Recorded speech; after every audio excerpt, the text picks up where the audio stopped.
National Vice President ke National People's Party NPP ubarang job ru kumu nomi khmat na Penorsla constituency uba Prestone Tynsong haka Southrik ulber ulapan pau ke Jingkyrshan but ulaya daru ya ka rai jingki arngut ki MLA ke Hill State People's Democratic Party Hspdp kata uba Methodist dekhar but uba Shakliar Wadri ban Jingkyrshan ke NPP ban thawi ka sarkar but ulakan turu ya kikin hun haka liang persya bekin buram ya ka rai bala shim dikini ki arngut kinang thawan haba kali ke baka NPP kan le hadian ba president ke Hspdp uba KP pangyang hakalai terek ulber ulapha ekasithi banweng no ya ka Jingkyrshan uba Tynsong ulaong.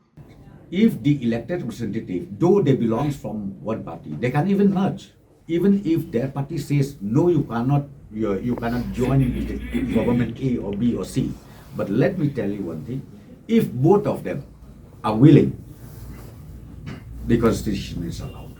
Uba Tynsong ulakan taj yak ki khubor hamsaya baka NPP kalaban nes set iki arngut ki MLA ke Hspdp.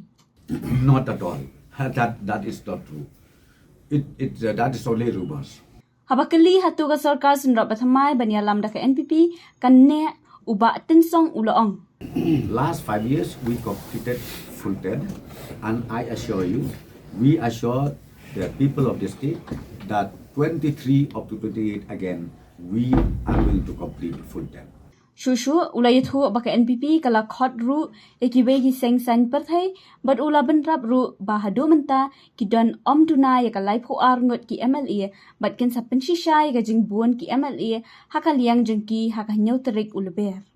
We are also reaching out to other parties. I don't need to name right now, but we are reaching out to them also. We are in talk. Even this moment, we are in talk with every concerned political party. Habakali halor ke jinga day happeneng ke NPP but ka BJP kabalong kum bakia iet but yashuan hakazu kapor uba Tynsong ulaong. See, it's not the question only BJP. It's not the question only UDP. It's not the question of HSP or other party. But I'm telling you, we are going to form a coalition government.